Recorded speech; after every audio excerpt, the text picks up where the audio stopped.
నిజాయితీ పరులు మాకెందుకులే అని సైలెంట్ గా ఉంటే అవినీతి పరులే రాజ్యమేలుతారు. ఇప్పుడు మన వ్యవస్థలో జరుగుతున్న పరిస్థితి ఇదే.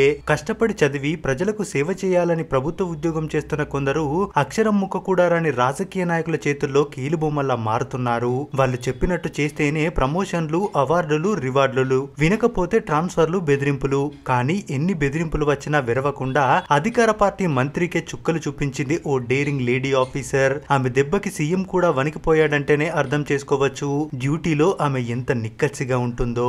ఇంతకీ ఎవరు ఆఫీసర్, ఏంటా కదా అనేది ఈ రోజు వీడియోలో చూద్దాం. అది 2017 కేరళలోని అలప్పుల జిల్లా అభివృద్ధి పనుల నిమిత్తం మార్తాండం చెరువును పరిశీలిస్తున్నారు కలెక్టర్. విచిత్రం ఏంటంటే చెరువు అన్న మాటే గాని అక్కడ ఓ కట్టడం కోసం ఆ చెరువుని సగం లెవెల్ వరకు మట్టితో నింపేశారు. నిర్మాణ పనులు కూడా మొదలయ్యాయి. ఆ చెరువును ఆనుకునే ఇంకోవైపు వరి పొలాలున్నాయి. వాటిలో సగం కూడా లెవెల్ చేసున్నాయి. ఇక్కడేం కడుతున్నారో అని అడిగారు సబార్డినేట్ ని. పార్కింగ్ లాట్ మేడం అని చెప్పాడు. ఇది ప్రభుత్వ భూమి కదా, ఇక్కడ నిర్మాణాలు చేయడానికి ఎవరు పర్మిషన్ ఇచ్చారని అడిగింది సదరు కలెక్టర్. అందుకు ఆ సబార్డినేట్, మేం ఇందులో మంత్రి గారి హస్తం ఉంది, ఆయన ఇక్కడ విల్లా కట్టుకునేందుకు ప్లాన్ చేస్తున్నారు, అందులో భాగమే ఈ నిర్మాణాలని చెప్పాడు. అంటే కబ్జానా అంది కలెక్టర్. ఆ ఆఫీసర్ సైలెంట్ అయిపోయాడు. ఈ వ్యవహారం గురించి ప్రతిపక్షాల నుంచి చాలా కంప్లైంట్స్ వచ్చిన మేనేజ్ చేసుకున్నారు మేడం. పైగా కబ్జా చేసినట్టు నిరూపిస్తే మినిస్టర్ గిరికి కాదు ఎమ్మెల్యే గిరికి కూడా రాజీనామా చేస్తానని సవాల్ చేశాడు సదరు మంత్రి అని చెప్పుకొచ్చాడు ఆఫీసర్. అప్పటికే ఆ చెరువు కబ్జా ఫైల్లో తలపెట్టిన కలెక్టర్ పేజీ తిప్పుతూ ఈ కట్టడం లేనప్పటి చెరువు ఫోటోలు ఏమైనా మనకు దొరకచ్చా అని అడిగారు. ప్రయత్నిస్తే దొరకచ్చు మేడం అన్నాడు. అయితే ఇప్పుడే ప్రయత్నం మొదలు పెట్టండి అని ఆర్డర్ వేసేసింది కలెక్టర్. ఆ ప్రయత్నం ఫలించింది. చెరువుకు సంబంధించిన శాటిలైట్ ఫోటోలు వచ్చాయి. అంతకు ముందు చెరువు ఎలా ఉందో, ప్రస్తుతం ఎలా ఉందో స్పష్టంగా తెలుస్తుంది వాటి ద్వారా. వాటిని పెట్టి పూర్తి వివరాలతో నివేదిక తయారు చేసి రెవెన్యూ శాఖ ప్రిన్సిపల్ సెక్రటరీకి సమర్పించారు కలెక్టర్. దీని మీద సంబంధిత అవినీతి మంత్రి కోర్టుకు కూడా వెళ్లాడు. కానీ ఆధారాలు పక్కా ఉండడంతో అతని పిటిషన్ ను కొట్టిపారేసింది కోర్టు. కేరళ ప్రభుత్వం ప్యాడీ అండ్ వేట్లాట్ యాక్ట్ కింద నేరం రుజువైంది. అతను చెప్పినట్టు రాజీనామా చేయలేదు. కానీ ఆ జిల్లా కలెక్టర్ ధైర్య సాహసాలు, నిబద్ధత దేశమంతా మారుమోగిపోయాయి. ఆమె పేరే టీవీ అనుపమ. ఆ మంత్రి పేరు థామస్ చాందీ. కేరళ రవాణా శాఖ మంత్రిగా ప్రజాసేవ చేసేందుకు వచ్చాడు.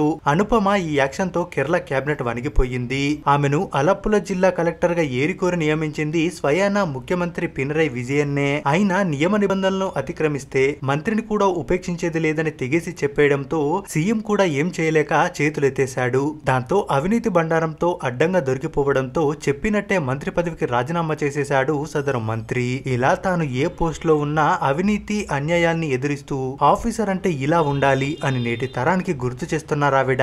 ఇక 2010 బ్యాచ్ కి చెందిన అనుపమ కేరళ ఫుడ్ కమిషనర్ గా ఛార్జ్ తీసుకోవడమే ఆలస్యం. కల్తీ పదార్థాల మీద కత్తి యుద్ధం ప్రకటించి అక్రమార్కుల గుండెల్లో సింహ స్వప్నమై నిలిచారు.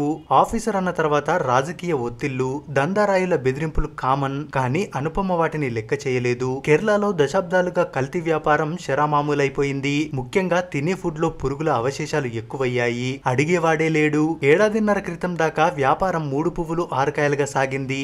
ఎప్పుడైతే అనుపమ ఛార్జ్ తీసుకున్నారో అప్పటి నుండి కల్తీ దందా బంద్ అయింది. అప్పట్లో ఒక ప్రముఖ ఫుడ్ బ్రాండ్ మీద రైడింగ్ కేరళలో సంచలనమైంది. దాడి చేయడమే కాదు, హానికారక పదార్థాల అవశేషాలను నిరూపించి మరీ ప్రోడక్ట్ మీద బ్యాన్ విధించారు. దాంతో మిగతా ట్రేడర్స్ గుండెల్లో గుబులు పుట్టింది. అలా 1 by 1 దాడులు.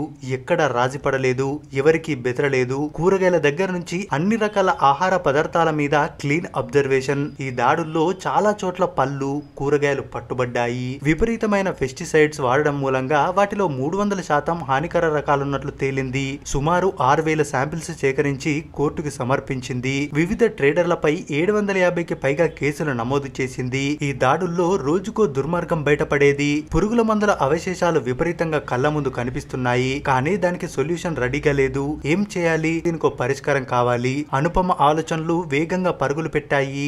జనాన్ని కూరగాయలు కొనకుండా ఆపలేం, అది ఒక్క రోజులో కూడా సాధ్యమయ్యే పని కాదు. వేరే మార్గం కావాలి. పురుగుల మందులతో పండించిన కూరగాయలు తినడం వల్ల జరిగే దుష్పరిణామాలు జనాలకు తెలియాలి. వాళ్ళలో చైతన్యం తీసుకురావాలి. ముందు ఆ దారిలో నరుక్కుంటూ వస్తే ఆటోమేటిక్ గా సమస్య సాల్వ్ అవుతుంది అని ఆ దిశగా అడుగులు వేసింది అనుపమ. సభలు, సమావేశాలు, చైతన్య ర్యాలీలు ఓ పక్క, చెక్ పోస్టులు, మార్కెట్ల దగ్గర శాంపిల్స్ సేకరణ మరో పక్క. ముప్పేట దాడి జరిగింది. ఇలా చేస్తూనే పురుగు మందులు వాడకుండా అచ్చంగా కూరగాయలు ఇలా పండించుకోవచ్చో అవగాహన కార్యక్రమాలు చేపట్టారావిడ. ప్రభుత్వం తరపు తరపున సబ్సిడీకి విత్తనాలు సరఫరా చేశారు. ఫలితం అనూహ్యంగా మారింది. తమిళనాడు, కర్ణాటక నుండి వచ్చే కూరగాయల్లో దాదాపు 70% కొనుగోళ్లు పడిపోయాయి. ఇప్పుడు జనం కల్తీ లేని కూరగాయల్ని తింటున్నారు. 2010 బ్యాచ్ చెందిన అనుపమ సివిల్స్ సర్వీసెస్ ఎగ్జామ్ లో 4th ర్యాంకర్. తన దృష్టిలో చేసింది చాలా తక్కువ, చేయాల్సింది ఎంతో ఉంది. పబ్లిసిటీకి దూరంగా ఉంటారు. కనీసం పర్సనల్ ఫేస్బుక్ పేజ్ కూడా లేదు. నో ట్విట్టర్, ఎలాంటి అఫీషియల్ పేజ్ లేదు. పబ్లిక్ సర్వీస్ అంటే పబ్లిక్ కి సర్వీస్ చేయడమే అని చిత్తశుద్ధి ఉన్న IAS లు దేశంలో చాలా తక్కువ మందే ఉంటారు. అందులో అనుపమ ఒకరు. IAS నియామకం పొందిన క్షణాన్నే ప్రమాణం చేశారు. కర్తవ్య నిర్వహణే ప్రాణమని, సంచలనం కోసం కాదు సత్యం కోసం పోరాడాలి అనేది అనుపమ తత్వం. అన్యాయాన్ని మనం సహించకపోతే న్యాయం తానంతట తానే బతుకుతుంది అనేది ఆమె నమ్మిన నిజం. తప్పు చేస్తే తనను నియమించిన చీఫ్ మినిస్టర్ కైనా, మంత్రికైనా, జనాల ప్రాణాలతో చెలగాటమాడే బడా వ్యాపారవేత్తలకైనా తన పనితనంతో ఎవరికి భయపడనని నిరూపించిందావిడ. That is Anupama. అందుకే ఆమె ప్రమేయం లేకుండానే ఆమె ఓ సంచలనమయ్యింది. నచ్చకపోయినా ఆమె పనితీరు ప్రాచుర్యం పొందుతుంది. ఇలాంటప్పుడే అనిపిస్తుంది పబ్లిసిటీ మంచిదే, ఇతరులకు ఇన్స్పైరింగ్ గా. ఏది ఏమైనా అనుపమ లాంటి డెడికేటెడ్ యంగ్ ఆఫీసర్లే దేశానికి కావాల్సింది. అప్పుడే వ్యవస్థలో మార్పు కనిపిస్తుంది. చదివిన చదువుకి సార్థకత వస్తుంది. సెల్యూట్ అనుపమ. మరి ఈ స్టోరీ మీకు ఎలా అనిపించిందో మీ అభిప్రాయాన్ని కామెంట్స్ రూపంలో తెలియజేయండి. మరిన్ని ఇలాంటి మంచి మంచి వీడియోస్ కోసం మన ఛానల్ ని తప్పక సబ్స్క్రైబ్ చేసుకోండి.